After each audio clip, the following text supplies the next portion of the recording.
The quantitative approach, using numbers as a proxy for quality, was an idea that tied together a bunch of different things, from the way that money and prices become a proxy for everything, to the way people think about popularity metrics, to even things like, I don't know, in the film world, Rotten Tomatoes.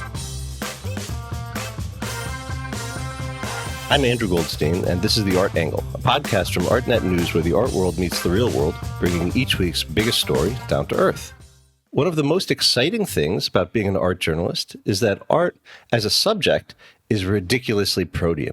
What it looks like is always changing, how we engage with it is always changing, and the role it plays in society is always changing too.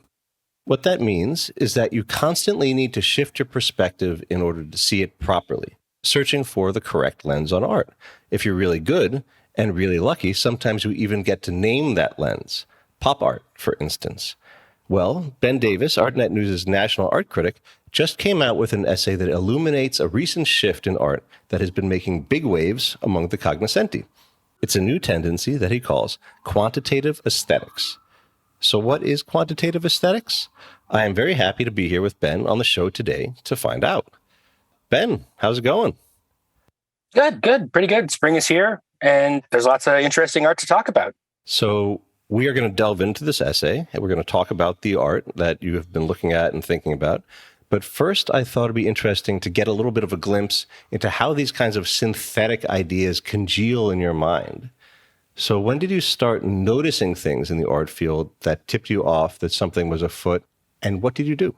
You know, there's all this talk about AI generated text and stuff, and this essay did not come together in a single click of the button, so to speak. It started out as one thing and it became another. It's a good example of how in the process of writing and rewriting something, you arrive at an idea. But generally speaking, the idea of quantitative aesthetics seems to tie together a bunch of different things I see in the art world and I see in the broader conversation, sort of the money ballification of aesthetics in general. Okay, so that's a really good lead into this question of what is quantitative aesthetics? Well, I think it's not an art movement. It's really more of a way of thinking about culture or a tendency within culture. That's the way I think about it. And it can be summed up just with a general idea of the increasing use of numbers to measure quality, or the quantification of quality, which I really see different versions of everywhere. It's become something that really defines the everyday experience of art, not just the business of art, but the everyday experience of art and the way people experience quality. And I just realized that that idea, the quantitative approach, using numbers as a proxy for quality, was an idea that tied together a bunch of different things, from the way that money and prices become a proxy for everything, to the way people think about popularity metrics, to even things like, I don't know, in the film world, Rotten Tomatoes, which produces these scores that kind of aggregate the assessments of a bunch of different critics into one metric that is used to determine whether or not a movie is worth seeing. Quantitative aesthetics would be a term I'd use to describe all of that as a kind of tendency within culture. I think people can understand this pretty easily because you've been seeing in culture, I don't know, for like the past half century, a lot of focus on these kinds of quantitative signifiers of success, like a chart-topping single or blockbuster film or a blockbuster exhibition. I mean, famously, Donald Trump, when he was running for president the first time around, he was always obsessed with talking about crowd sizes, about polling, about TV ratings. These were stand-ins for a kind of power or authority or quality of himself as a candidate. What is it that is happening new that is specific to the art world that is kind of starting to channel this impulse into the aesthetics or the science of beauty, the way that we ascribe beauty and value to objects? Well, I think that, like a lot of trends or tendencies, longer lineages and there's a bigger story and a shorter story. So, yeah, I sure agree. There's sort of sensibility goes back a long ways and is something people have talked about and railed about and felt as an intrusion on the experience of art in different ways and at different moments for a long time. There are really innocuous examples of it, like Siskel and Ebert's thumbs up, thumbs down metric is a really famous example of a pretty simple numerical indicator of quality, or the idea of 5-star reviews, 3-star reviews. Pretty simple way to navigate the mass of cultural material that you're bombarded with in a consumerist world that is detached from local communities. So these are phenomena of mass culture. You're not necessarily directly a part of the embodied culture of these things. They arrive to you as commodities. And so that means that you need some simple way to navigate all that data, and numbers are a really handy way to do that. But I think that what is the more recent story is just the sheer critical mass of data around things. And I think particularly in the internet age, the age of metrics and social media, when everybody online is moving to culture in a new kind of way, there's a new kind of intimacy to it that is felt everywhere. And something I talk about in the book I published last year, Art in the Afterculture, trying to look at the effect of internet aesthetics on life, is there is this kind of paradox in social media culture where, on the one hand, everybody can be an artist. Like, it is possible for people to broadcast themselves, as YouTube once advertised its core mission, in a way that just would have seemed utopian a little while ago.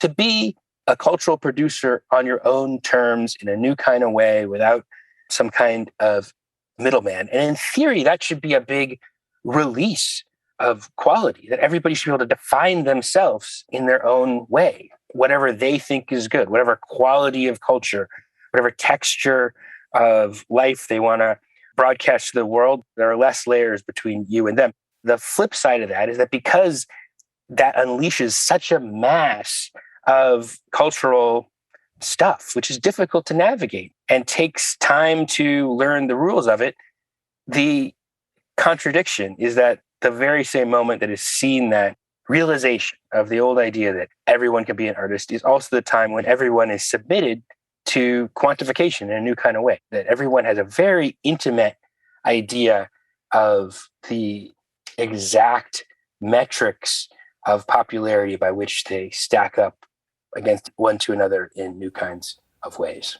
It's such a relevant thing to think about in this age where we are working with all these platforms, these social platforms, these discovery platforms that are running on algorithms that are trying to affix different kinds of data to different kinds of SKUs and enable it to give you, some kind of personalized experience of the site that serves you up the kind of content that you would like. And I mean, sometimes this is really successful. I think Spotify does a really good job with serving up algorithmically curated playlists and things like that. I always really like it.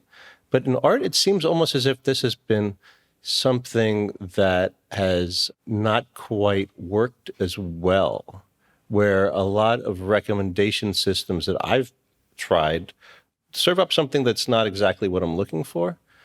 And I wonder if this is something, art has always been a little bit resistant to this kind of data distillation because art is so complicated.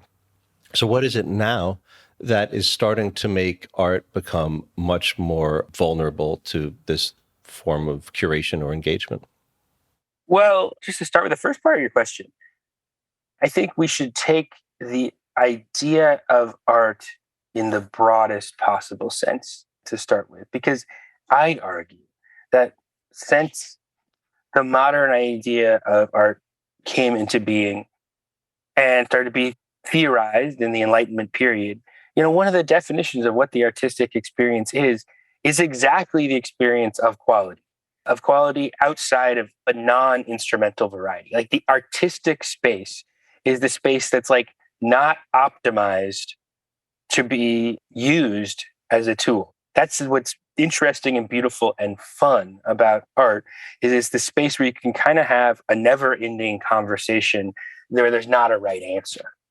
And so museum art harkens in ways that aren't always apparent to us, but form the deep substructure of feeling for it to a kind of aristocratic leisure culture in a way that some of the other mass cultural objects don't. And I think that that's why it's harder to optimize for a kind of algorithmic discovery. I really do feel, though, that in the last 10 years in particular, there's been a little bit of a breakdown of those old walls around museum art or fine art or whatever you want to call it, that it's become a much more porous space with a lot of these other things.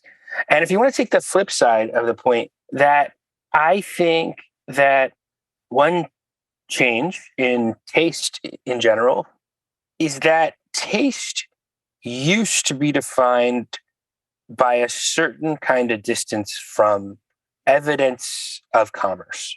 And you still see that a little bit in art galleries, the way, the higher up you go in the status hierarchy of galleries, the less likely you are to see prices posted.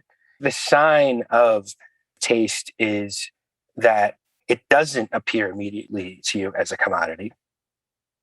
And similarly, art is sort of unique amongst the cultural industries that it's dominated by nonprofit institutions, museums, universities, nonprofit art spaces, and still is unusually weighted to those things.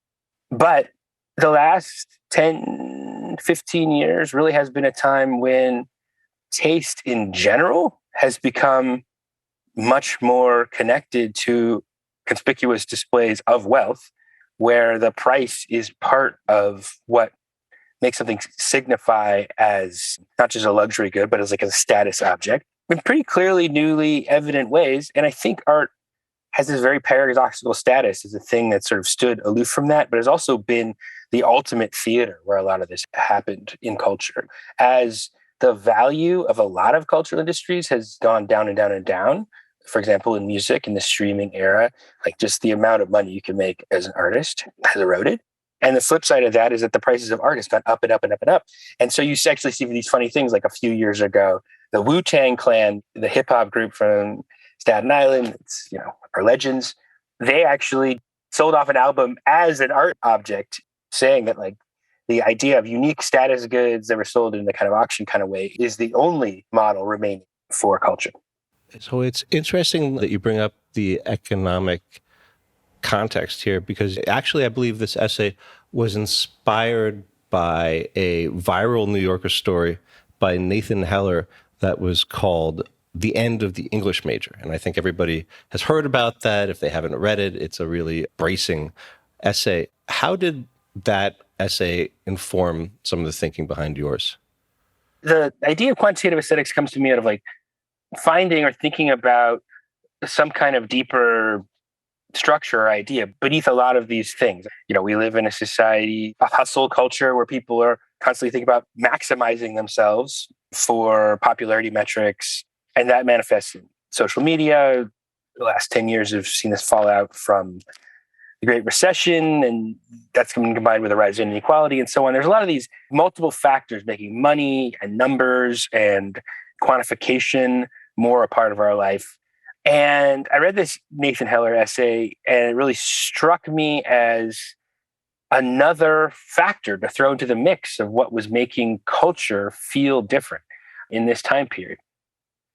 And it talked about something that might be caused by a couple of those other things that we were talking about, the change in the economy and the transforming technological landscape, but that sort of manifests as its own kind of independent variable, which is like the changing status of the humanities in relationship to the science, and about how in the last 10 years, there's been this dramatic loss of undergraduate enrollment in humanities programs and a dramatic rise in people enrolling in things like computer science, the hard sciences in general, business. And that creates a new kind of quantitative mindset that is dominant within culture, a new kind of way of thinking about what's important that is woven into the general texture of things that I was trying to think about.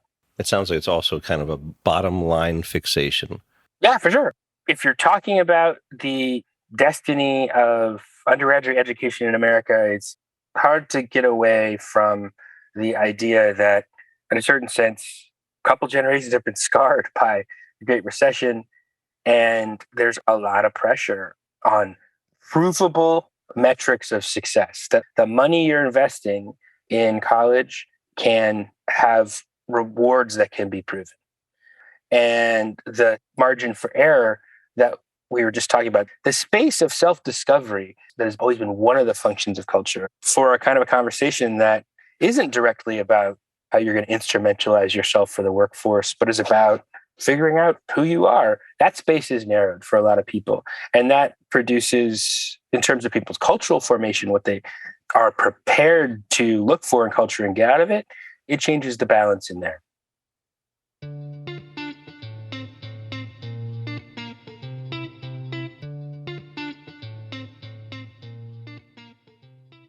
Okay, so going back to the art world specifically, when you think about quantitative aesthetics, what are some artworks that come up in your mind that seem particularly emblematic of it?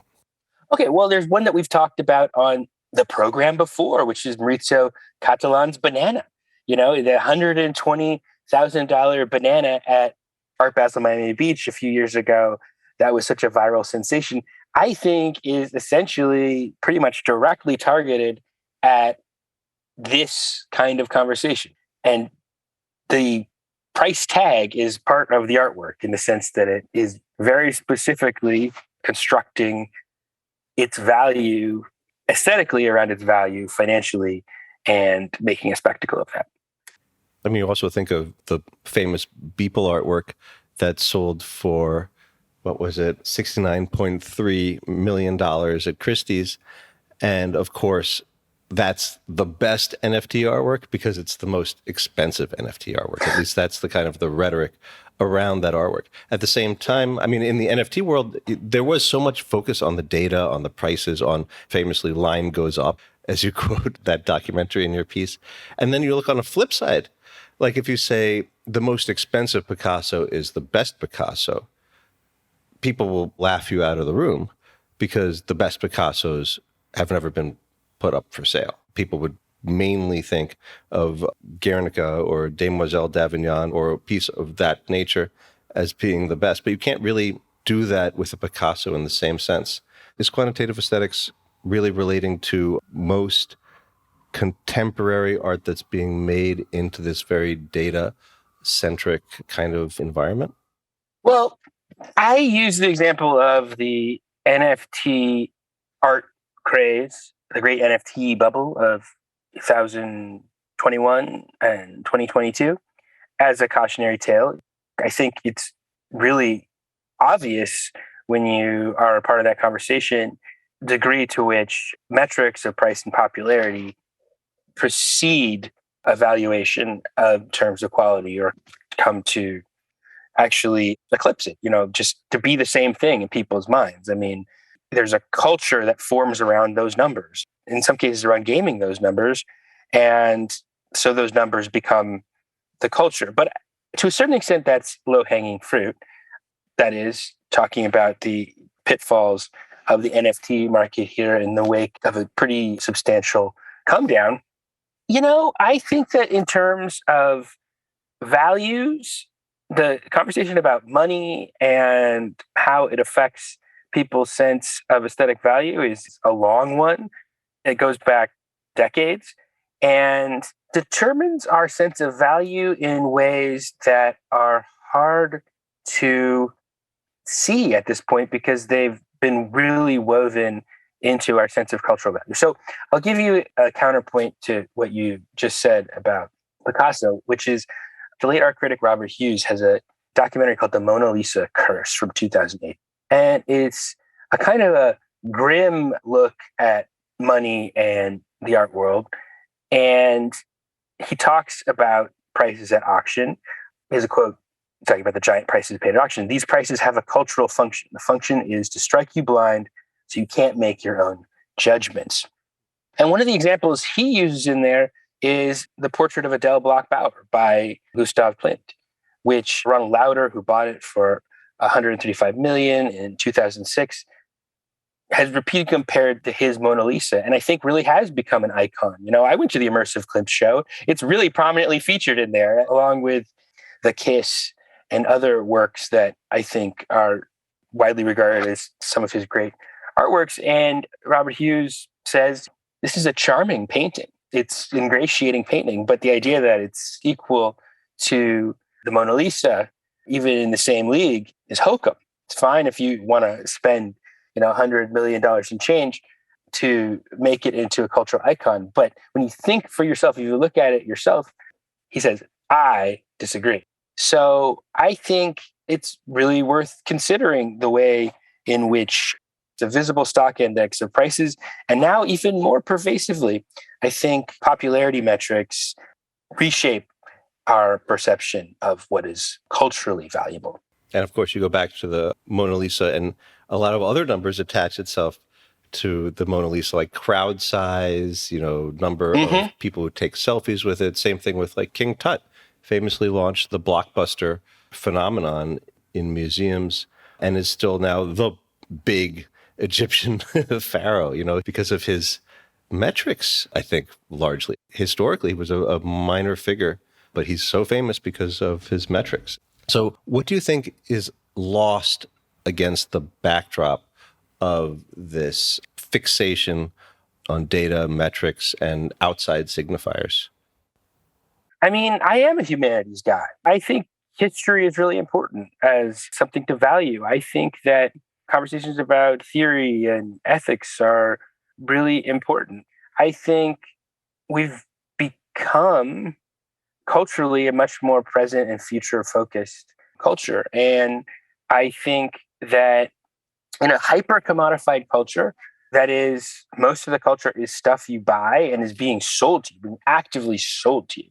So you're constantly inundated with these things and don't have, so to speak, your own embodied culture that you have been steeped in. And so you have a way to navigate it more organically. Numbers become this way to make snap decisions. You lose a certain amount of depth in terms of cultural experience. And I think that what I'm calling quantitative aesthetics is part of what people experience when they experience the collapse of the middle of culture. That in general, across all the cultural different fields, there are less room for things that are blockbusters and that are the tiniest, smallest emerging things with no stakes. Because what we're talking about is forces that are constantly working to optimize things for the greatest number of people. So there's just less room in the middle. I also think that there's a certain kind of presentism to a conversation like this, precisely because of the factors that's about navigating masses of data in a rapid way, that, leaves out what, for me, is one of the most important historical lessons of art, which is that the things that are most popular at any given time are not the things necessarily that last or inspire people most or have the longest footprint. So you lose some of that as well. And then finally, one of the things that was really generative for me about the Nathan Heller article is talking about how the language of statistics has become the cultural language of prestige amongst a lot of people with an elite cultural formation, with an Ivy League cultural formation. And he talks about how in his day, the campus language was like critical theory. People would use the term reified a lot. And now people are more likely to use the language of statistics to signify that they're somebody who is in the know and hip. And I think that seems to me anecdotally true in my own life, that there is just a greater presence of this conversation. I don't think that's all to the bad. I think it's important to take those kind of things. They're obviously world-changing things, and our tools help navigate and solve certain kind of sophisticated problems. But also, when you only focus on the numbers, you do lose some things. And numbers are very easily gamed. As famously said, that the first lesson in statistics class, the teacher walks in, says, lesson number 1, statistics lie. And I think that's really true. And I don't know about you, but I am constantly bombarded every day with press releases for different weird cultural figures who I would say have very little to say, but lots of social media followers. I'm constantly getting press release saying like, so and so has 1.2 billion Instagram followers, so hop on this train.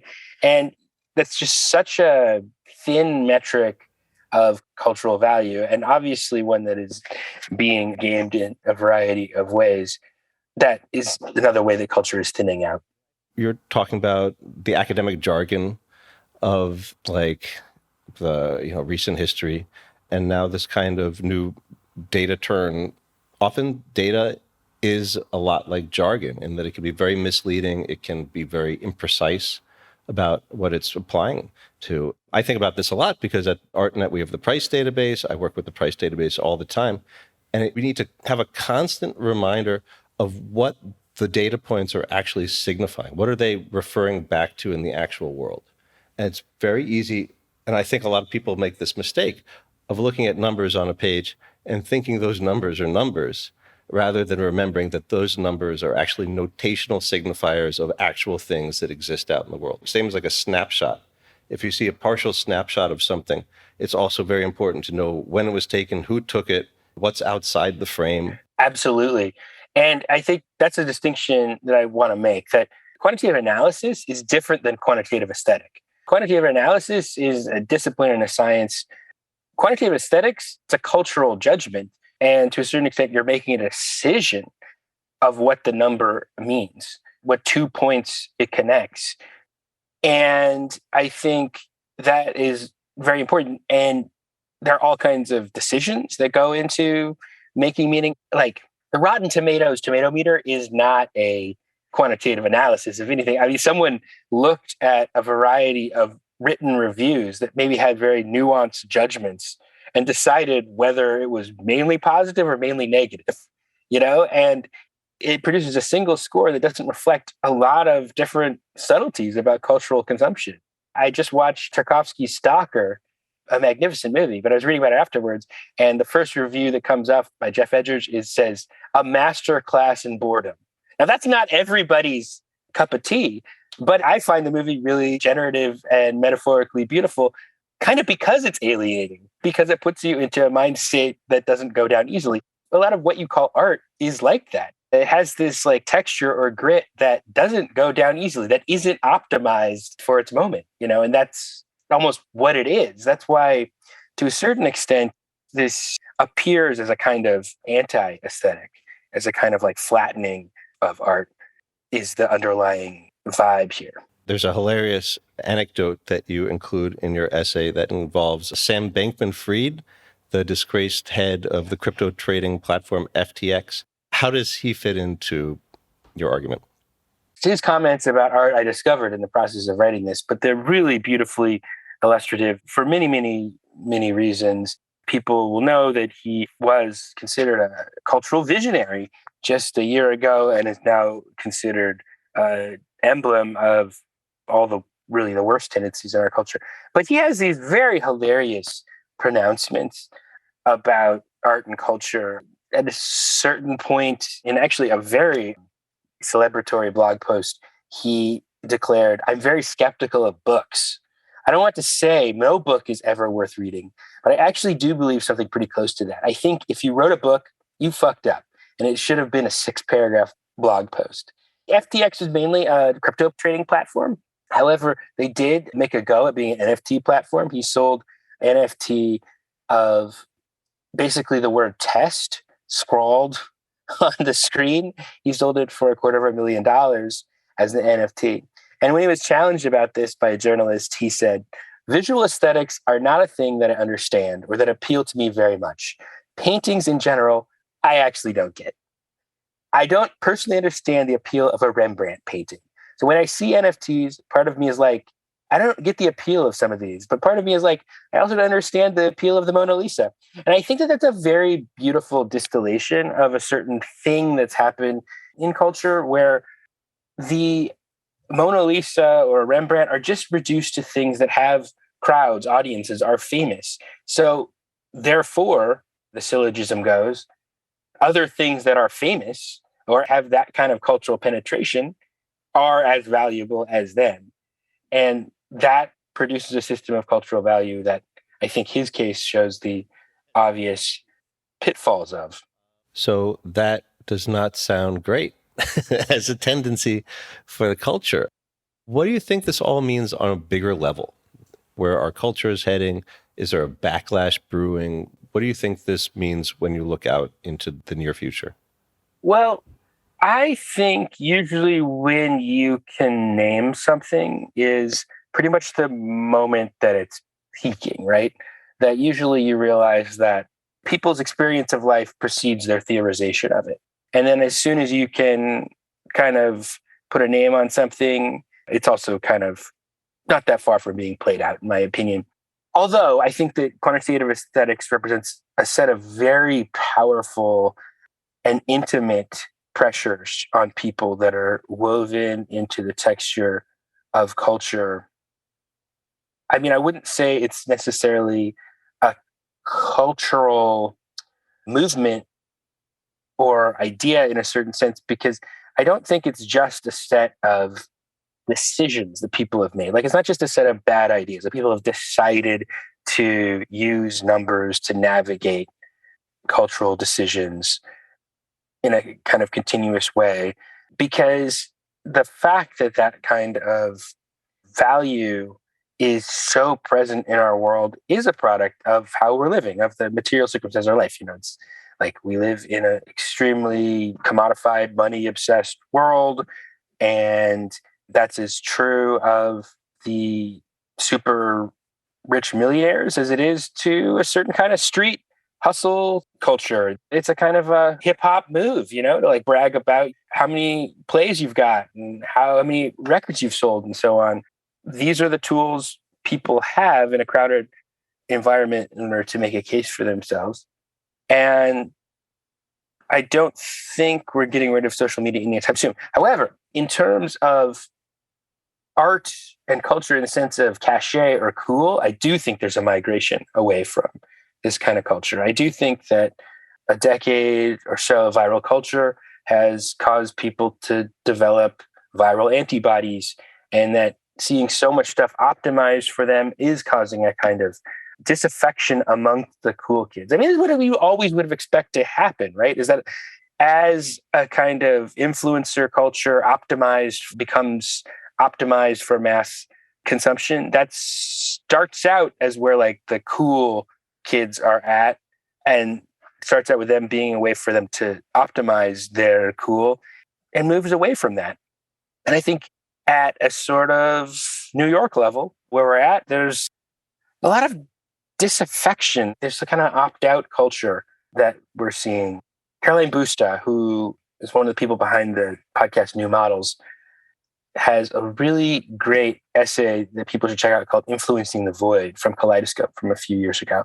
And she uses these terms, the clear net and the dark forest, that the clear net is the parts of the internet where everyone can see you and is about being seen by everyone. And her argument is that culture is moving towards the dark forest. I keep using this as an example because I find it very perceptive and to a certain extent kind of optimistic. The dark forest is the spaces where you can't be seen, that are kind of deliberately opaque to everybody.